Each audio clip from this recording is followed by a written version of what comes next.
My undergrad was in psychology. I went to Kenyatta University. Okay. But as is quite common in Kenya, you look for work and you don't get a job. Okay. So I was at home for about a year, really, really low and really at a really low point in my life. I was borderline depressed. Okay. Because I had nothing to do, and my mom, who is like my best friend, just looked at me and went, you know what, why don't you study abroad? And in my life, I never thought we would get to that opportunity. I would never get that opportunity.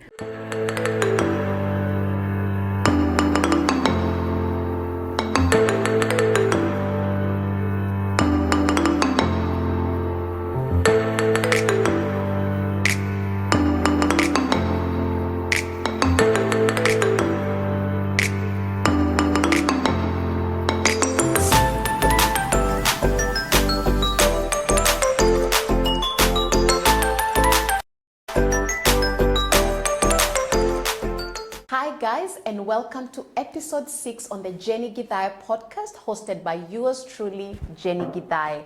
As always, I like to start by sending my heartfelt appreciations to all you, my followers and viewers. I totally see and I feel the love and the warmth you continue to show me and this podcast. Your support and contribution keeps the Jennie Githae Podcast at its level best, ensure that we remain the greatest and the most informative podcast in Australia.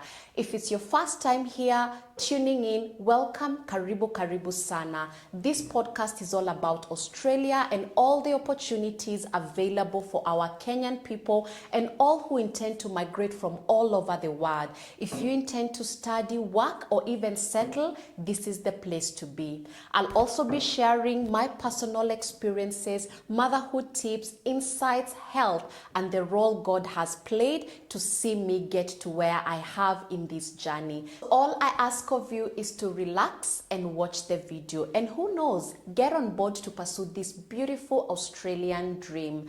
As well, I always say share. I believe in the power of sharing information and especially opportunities available.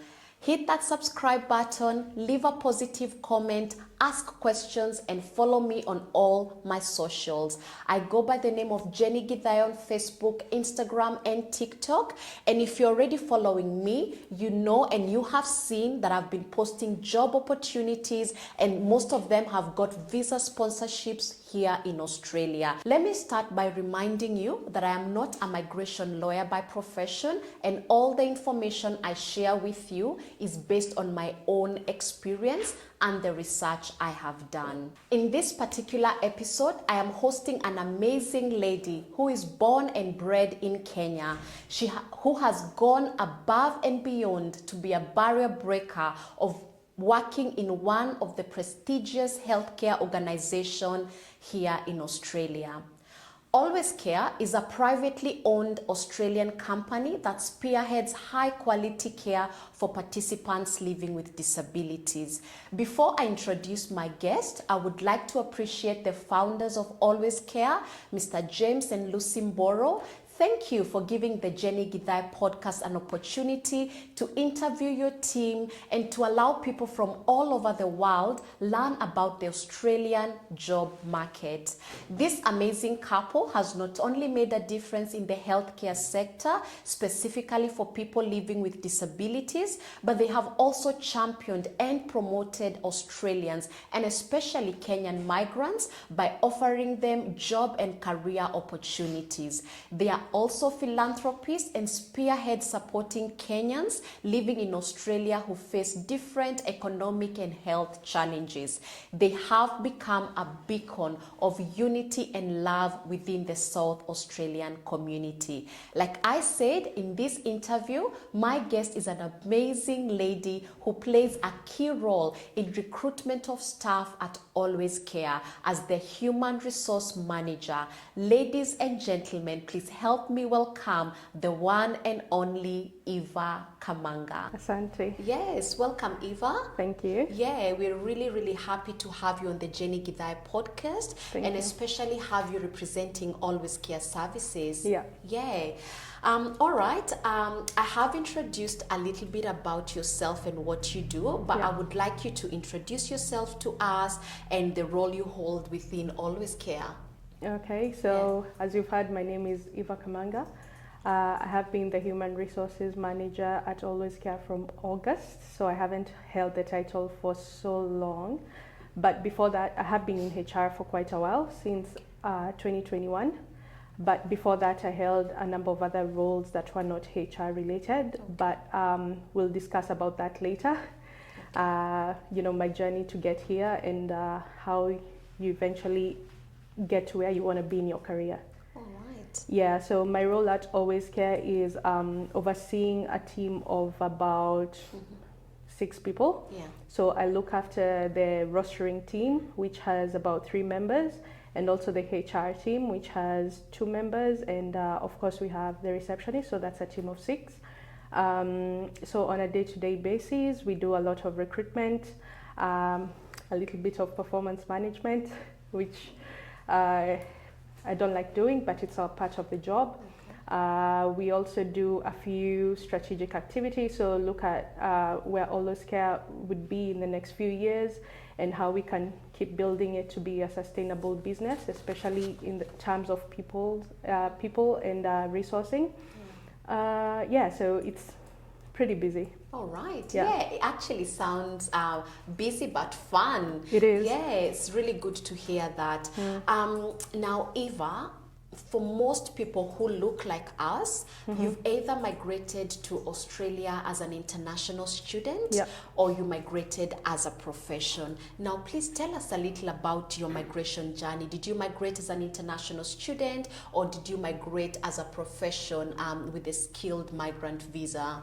I migrated as an international student. Wow. So I came here in, I think I landed February 14th. Yes. That was Valentine's Day. Yeah. So I applied to do an IMBA and I got accepted. And so that's what I did for about 2 years. But even as I studied, of course, I had to work, as you do here. Yeah. And usually not in the field that you choose. Yes. You just take what you can because $1 is $1. Yes. And as long as it's pertinent to your, it's within your values. Yes. And it's honest work. Why not do it? Exactly. Yeah. So my undergrad was in psychology. I went to Kenyatta University. Okay. But as is quite common in Kenya, you look for work and you don't get a job. Okay. So I was at home for about a year. Really, really low and really at a really low point in my life. I was borderline depressed because I had nothing to do. And my mom, who is like my best friend, just looked at me and went, you know what, why don't you study abroad? And in my life, I never thought we would get to that opportunity. I would never get that opportunity. Yeah. So on my 25th birthday, my mom sort of gifted me that, I think. And within 7 months, I was here. Wow. Yeah, so it was a huge culture shock. Yes. But at least, I knew the language. Yes. But I came here with an open mind. Yes. And I didn't build up expectations. That's good. So I just let it be.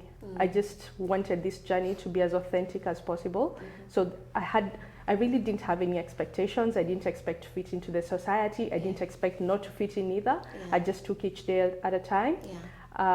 It can be quite lonely when you move here. Yes. Yeah, that was my biggest challenge. Like you're so alone, and loneliness is a very real feeling. Yes. You finally understand what it feels like to be lonely. Yeah, you don't have family, so I didn't come here with any family. I was the first one of my family, and so far I am still alone. Yeah. And so came here as a student. I did a homestay at first, and luckily the lady that I chose to live with was quite was quite hospitable. Oh, that's good. Yeah, she wasn't Kenyan. She was of Italian origin. Okay. But you know, she accepted me into her family. We'd have family dinners, and that really, really helped. Yeah. So one thing I'd like to add is when you move to a whole new country, your community might not be people that look like you, that talk like you, that sound like you, but you have to be open to experiences. Yes. They're not all going to be pleasant, and of course you're going to encounter challenges here and there, but be open, keep an open mind. That's so good. Yeah, so I feel like being open and not having any limitations as to what I can achieve has been really, really helpful with that. That's so good, Eva. And even before I ask you what you studied here in Australia, I think I just want to point out that bit where you mentioned you had studied, you actually had an undergraduate degree, and you studied psychology, you know, but you were stuck at home. You couldn't get a job. You know you're qualified, and you're stuck in Kenya not knowing, you know, where do I go next? Yeah. And I know there's so many of our viewers, you could be in the same place where Eva was. You've gone to school, you've studied, you've graduated, but for one reason or another, you can't get a job opportunity in Kenya. I think like what Eva did, or what Eva's mom did for her, is open up your mind, look beyond the borders and see what other opportunities are out there. Yeah. Because regardless of what you studied, you could migrate and mutate into something and make it a really beautiful story. Yeah. Right? Yeah. I think to my question now, when you migrated as an international student,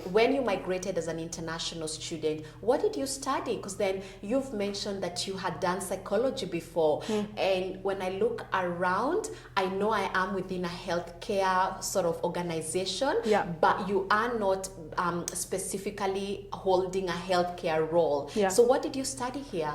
I did an international master's in business administration. Wow. Specializing in human resources. Yeah. That's really good to see how well you were able to mutate yourself from this side to this side, because I think when I look at it, it has worked so well for you that you could hold a different position within an organization and still be under the health umbrella, considering that you have psychology as your background. Well done, Eva. Thank you. Done. Thank you. All right. Tell me, when you migrated, which university did you attend, and for how many years did you have to do to study this other course? I went to UniSA. Yeah. So I first had to do a graduate certificate because my background was not in business. Yeah. So I had to first start at that level. So I did that for about 6 months. And then I had an RPL, recognition of prior learning from UniSA. And so I started my master's shortly after. It took me about a year and a half to complete that. And I graduated in 2019. Yes, well done. Thank you. So good. We constantly have to really appreciate this country. I think the education, especially the higher learning education sector, is very considerate about us, because then they always give us credit for prior learning that we have taken in our countries. And the fact that we study or basically learn in English is always an added advantage for us, that we are able to get in, especially into these higher learning institutions, and get running. It's really good to see what you have done and how well you've mutated your story to work for you, regardless of, having missed a job opportunity in Kenya. Now, on to my next question, Eva.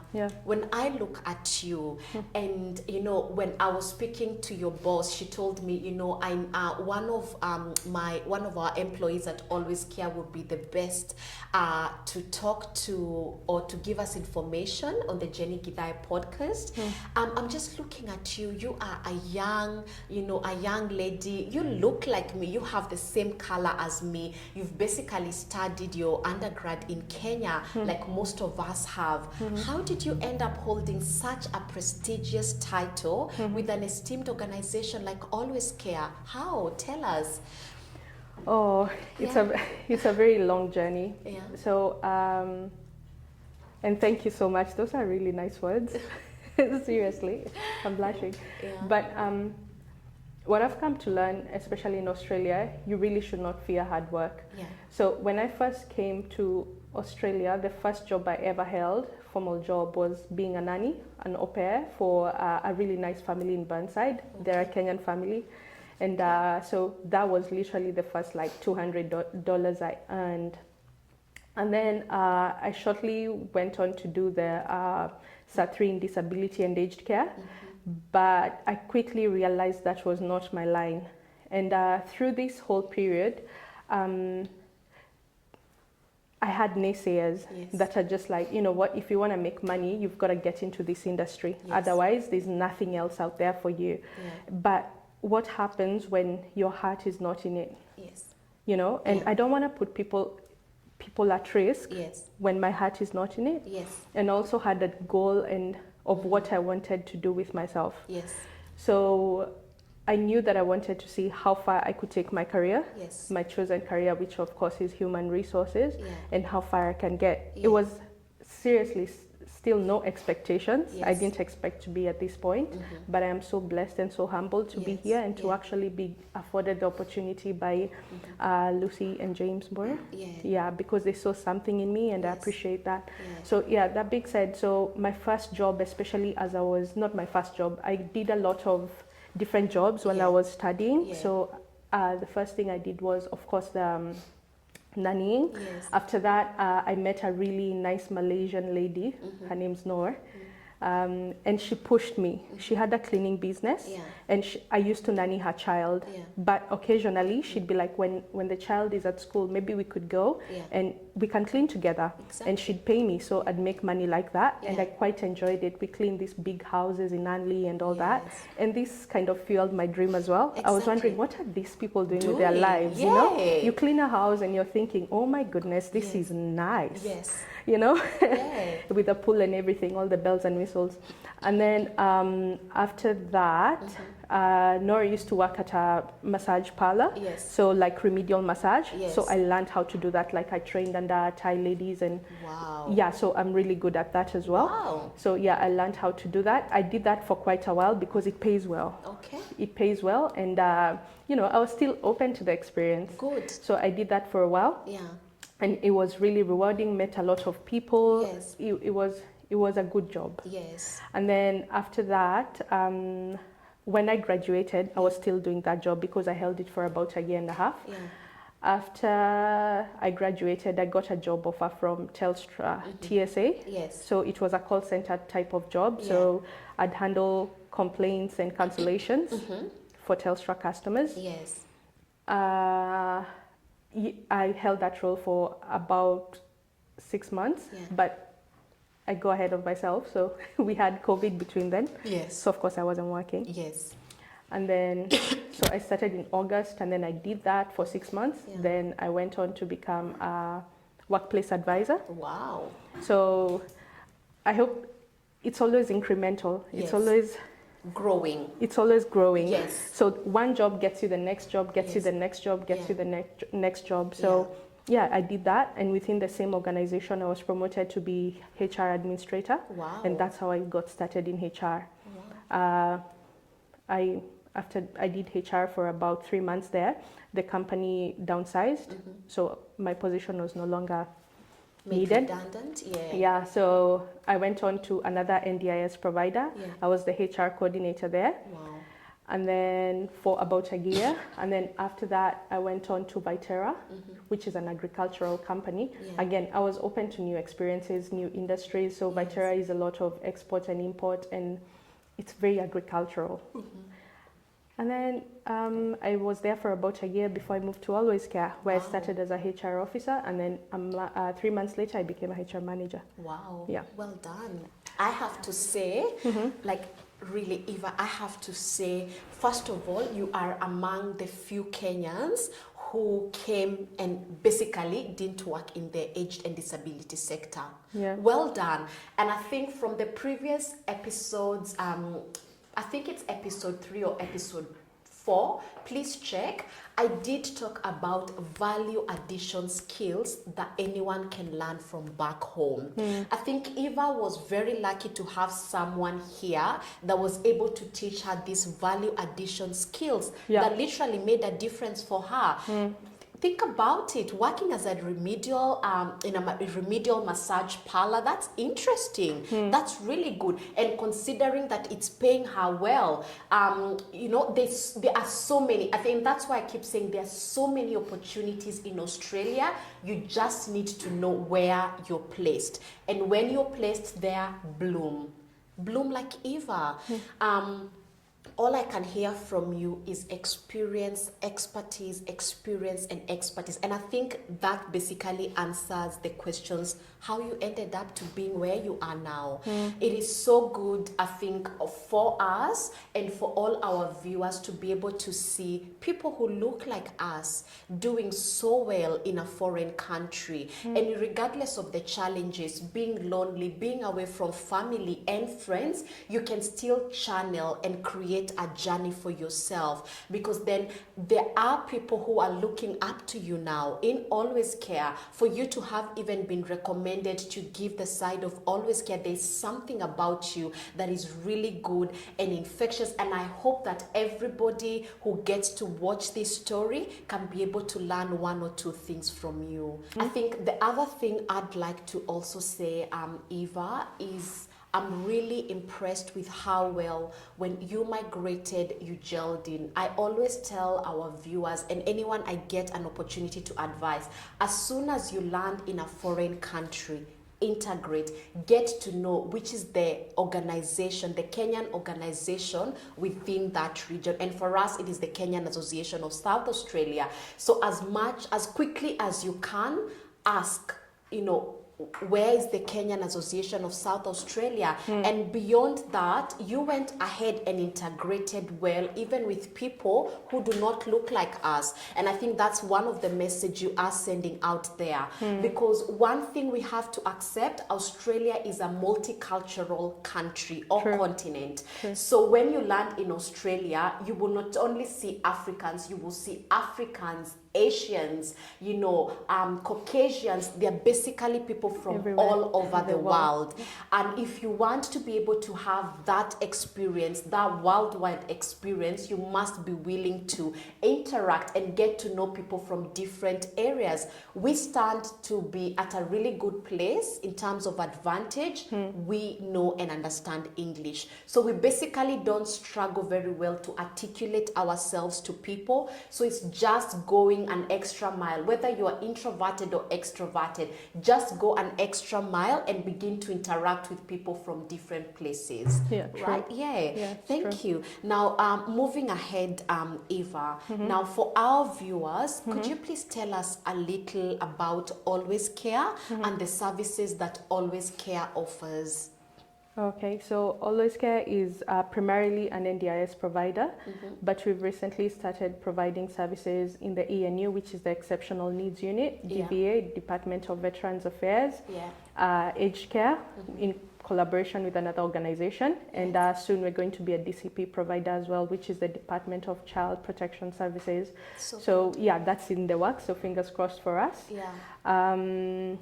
Yeah, that's what we do. We employ about a total of about 250 people. Wow. I don't know the amount of participants we have right off the top of my head, because my job is primarily the human resources side, which is the people and the staff and the employees and the team members. That's good. Yeah, so I think that's basically it. That's basically it. And so what services do you offer to people living with disabilities?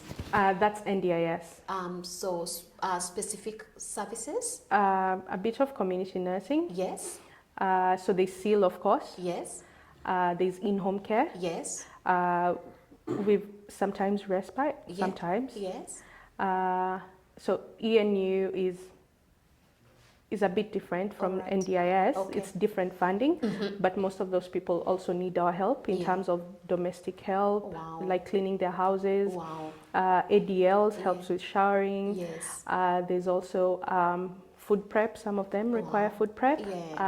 They require help getting out into the community, going to their Yeah, medication as well. Yes. So administering medication. Yeah.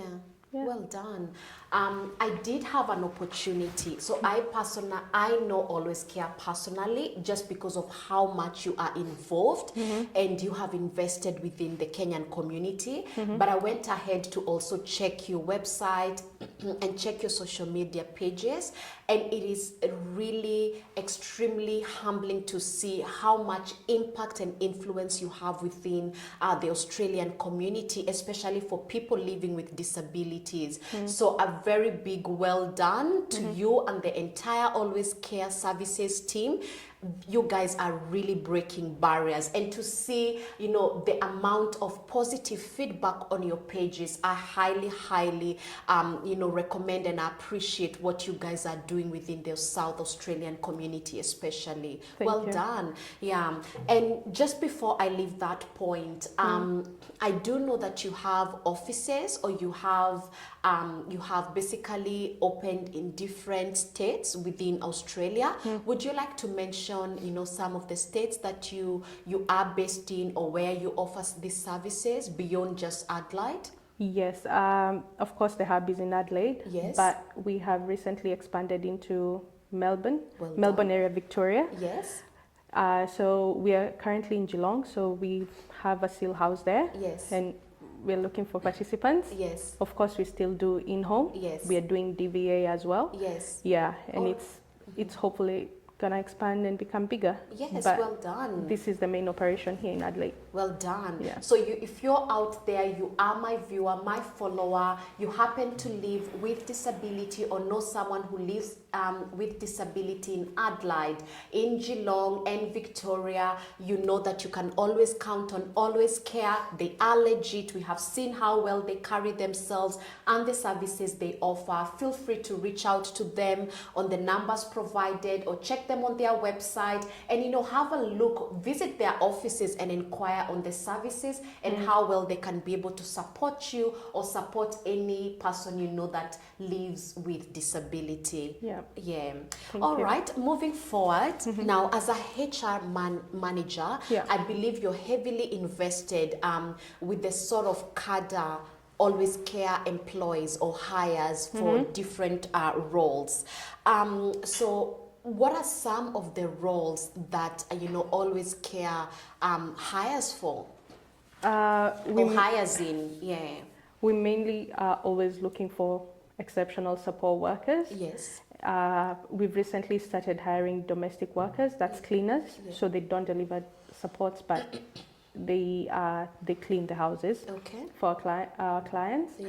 And then we usually have some positions in corporate, but we promote from within. Which is good. Yeah, like you grow your own basically. Yes. Yeah. So even to people who work for Always Care, do not be afraid to throw your hat in the ring. If you see there's something that you'd be good at, just apply. Good. Plus, I've worked for many organizations in Australia, and I can say that Always Care has been the best employer I've had.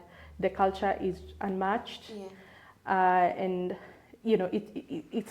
it trickles down from the top to the bottom. Yes. Like our directors are just something else.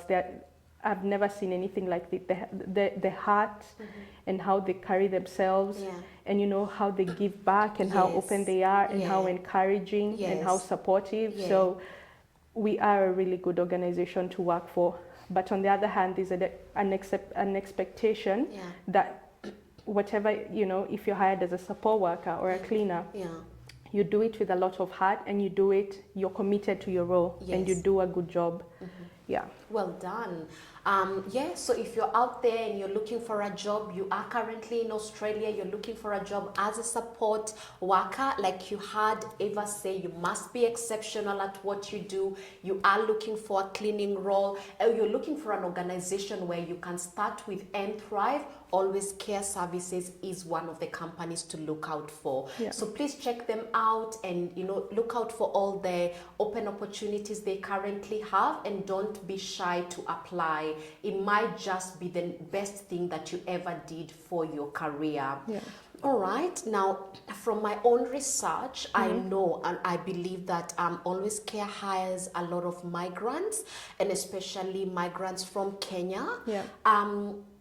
What are some of the challenges you face when it comes to hiring migrants, and especially international students? You know, what are some of the challenges you go through?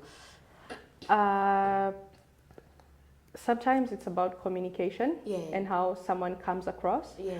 So we have to realize that when we go in for an interview, that's the first impression that person is having of you. They don't know you, so you have to sell yourself. You have to set yourself up for success. Yeah. And unfortunately, in the world that we live in, if you look like myself or look like us, you've got to work a bit harder. Yes. So the way you dress, the way you speak, the way you carry yourself, you know, put your best foot forward at an interview. Yes. Dress appropriately. If it's your resume, make sure it doesn't have typos. I mean, in the age of AI, it really shouldn't have any typos. And still on AI, when you're doing your resumes or cover letters using AI, go through it and actually make sure it's relevant. At least change the font, you know, so that it doesn't look very obviously taken or copy pasted from ChatGPT or Copilot or whatever you're using. So there's also that. And also the way you carry yourself when you speak. And this also circles back to the point about integration. You learn about how Australians perceive things. You know, something that's not rude to us as Kenyans might be rude to someone of another culture. And how will you ever learn that if you don't integrate and interact with people from other cultures? And even as you're going for jobs, because you're not only going to be interviewing with Always Care, you'll be interviewing with other organizations and, you know, people of different nationalities. You have to kind of adopt a neutral approach as to how you present yourself. So number one, no typos in your resumes. Make sure you don't have that. That's such a big thing, especially within the Australian community. You've got to have a really well-written resume. Number two, present well. Present well. At least on that day, even if you're buying one outfit to go for an interview, just do that. Make sure you look the part of the job that you want. Exactly. Yeah, well done. And I'm so happy that you've mentioned from, you know, just the basic, your presentation. Regardless of the role you are interviewing for, at least wear something formal. I know that in Australia, the culture is a lot relaxed, or it's very relaxed, but as much as possible, make sure that you are dressed well, because presentation counts. Presentation is basically what marks you off as soon as someone sees you. The next thing, like she's saying, have a look at your resume. Have you updated it recently? Have you put that you added a new skill? Check on the font, check on the spellings. Just small simple things like those go a long way when a company is looking at you, or when you're looking for a job within a company like Always Care. Now I also know that because of, you know, you have Always Care is very multicultural as well as an organization, which is fantastic. But could you tell me, you know, what are some of the positive attributes, you know, being a multicultural organization, you know, from having African migrants work here, Kenyan migrants, and people from all over the world? What are some of the positive attributes do they bring within the organization? Quite a lot. So, of course, a world of experience, literally. So do not discredit the job that you're doing back home or in Kenya right now. Even if, say, you take care of a sickly parent or a grandparent, that goes a long way in informing how you conduct your care here, so to speak. There's also the feeling of community, and that is unmatched, and that is very difficult to find in Australia. And as I said, your community doesn't have to look or sound like you, but it is something that is quite important. especially to us, I think from Africa, we really thrive when we live within our societies or within our communities. Yeah, true. It's a human thing. You know, Yes. you're drawn to that. But even as you're drawn to that, keep in mind that there is just so much to learn if you interact with other people. Like, do not be shy. And of course, some people, it's not gonna work out with them. But with some people, you'll make the most beautiful relationships and beautiful friendships ever, just because you have an open mind. You know, and have an open mind, even if your values are, you know, keep your values, but open up your mind. Open up your mind to different possibilities, and don't be afraid to dream as well. I think that last point, especially Eva, don't be afraid to dream. Dare to dream. Dare to see you in that big house Eva was talking about. But then how can you see yourself in that big house if you didn't probably visit the house, whether you were a cleaner at that particular time or a registered nurse who went to offer community services? You've got to dare to dream. But for you to be able to dream, you must be willing to see the world as an endless place full of opportunities. I remember growing up, my sister had the opportunity to travel the world, and she always came back and told us, I know this is where we come from, but it is such a small proportion to how big the world is and how much the world has to offer. True. Even if you do not intend to travel, to settle, make sure you travel, either to learn, interact, or even just experience. Yeah. Thank you so much, Eva. We're almost coming to the end of this interview, and you've done such an amazing, job giving us all this information and all these tips on how to thrive, especially within the job market in Australia. Well done. Thank you. Now, I'm looking at this young person in Kenya who's probably finished Form 4, or a young person who's finished their undergraduate, they're in Kenya, and they're looking as Australia as a destination to where they'd be coming. Now, among some things they would need to do is get themselves a job, when they come. What would be your advice to this young person who is intending to migrate from Africa or from wherever they're migrating to come to Australia? What would be your advice for them on how to come, settle, and thrive? Okay. First, as I said, even if you don't have expectations, just know what you need, what you're here to achieve. You need to have a purpose. Purpose and expectations are different. When you have a purpose and you know what you want to fulfill, so if it's growing your career, you might have to sacrifice things earlier on to get to where you want to be. If you're here to make money, then you need to take a different trajectory. So if you care about your career, every move you make, especially in Australia, your previous experience dictates your next experience. Good. So you need to get in the job market and in the line that you want to be in. If you want to be an accountant, look at those firms. Even if they need someone to do receptionist or admin, apply. And and don't be afraid, especially to naysayers who tell you, oh, you'll never get a job there, they don't hire black people or whatever. I've had that so many times, and sadly from our own community. Exactly. So you're put in this box, but do not let anyone put you in a box. That is the worst thing that you can do when you get here. This is a land of possibilities. And as long as you've got something to offer, someone else is going to want whatever you have to offer. Whether it's your brain, whether it's your physical strength, someone is going to want to utilize that and pay you for it. Good. But you have to decide what you want. If it's money, there's ways you can make it. But if it's your career and you want to grow it, you need to start from day one in the jobs that you choose, the organizations you decide to work in. Well done.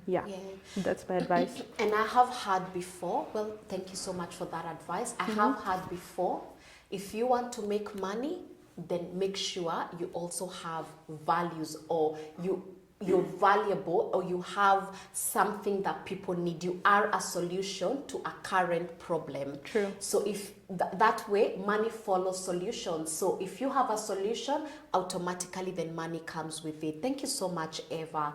Now I just want to take you back, say 10 years. remember wherever was 10 years ago, some place in Kenya, whether she was in uni or whether she was just, hustling in Kenya. And you're that girl there, and maybe you didn't even have an Australian dream somewhere. Would you still migrate to Australia? Oh, in a heartbeat. In a heartbeat. That's exactly what she says. In a heartbeat. Yes. It's hard, but it's worth it. It is worth it. It is worth it. Yes. The first 2 years here, oh gosh, those are hard. Yeah. But especially after you graduate from whatever you're studying, Yes. and the doors just fly open. Yeah. There's nothing like that. Yeah. When your paycheck goes from earning this to a certain point, yes. Oh, best feeling ever. Exactly. Yeah. And I think as well, when you get to a point where you're thriving and feeling valuable and feeling needed. Yeah. Thank you so much, Eva. It was so lovely to host you here. Thank you. And as well, representing Always Care Services. Yeah.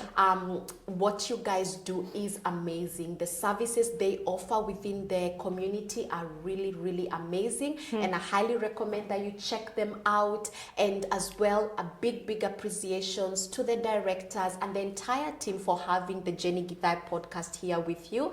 Thank you so much. It was really nice to have you on board. Oh, thank you so much. Well done. Thank you so much, Eva, for taking time to join me to enlighten us and share information about the job market here in Australia, how to prepare for it, get in and thrive. Thank you as well to Always Care Services, their directors, for giving us an opportunity to be within their organization today. As always, I'd like to give a big shout out to our collaborators, Icon Prime, who are voted the best land selling company in Kenya in the recent awards. They continue to offer us an opportunity to invest in land in Kenya in different counties. Now, there is a number being provided down below. Contact them and book your plot today. We know that the best investment you can ever have in terms of monetary investment is in land and housing. So do not shy, contact them and they'll surely guide you. As always, I always encourage you to like. Please share this video. If you know someone who is stuck in Kenya, they studied, they haven't gotten a job, they're still tamaking, this is the video for them.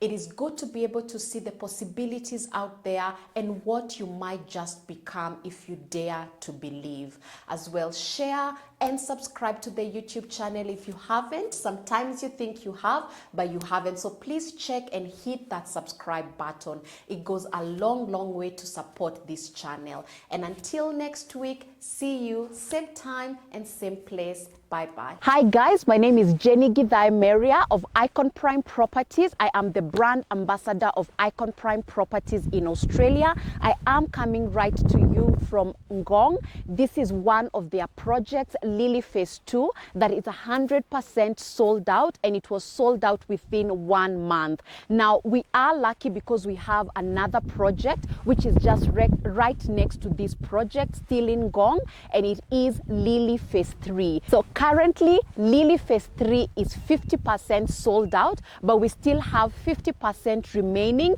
if you are out there and you are intending to own land in Ngong, Kenya, where you have beautiful views. We have Ngong Hills to my right and other beautiful views across, and right outside the gate is the main road, which is Suswa Road. It is well tarmacked and it brings you right into these phases or these plots. If you are intending to purchase any plot with Icon Prime Properties, do not forget to mention my name, Jennie Githae, and you'll be getting a 5% discount.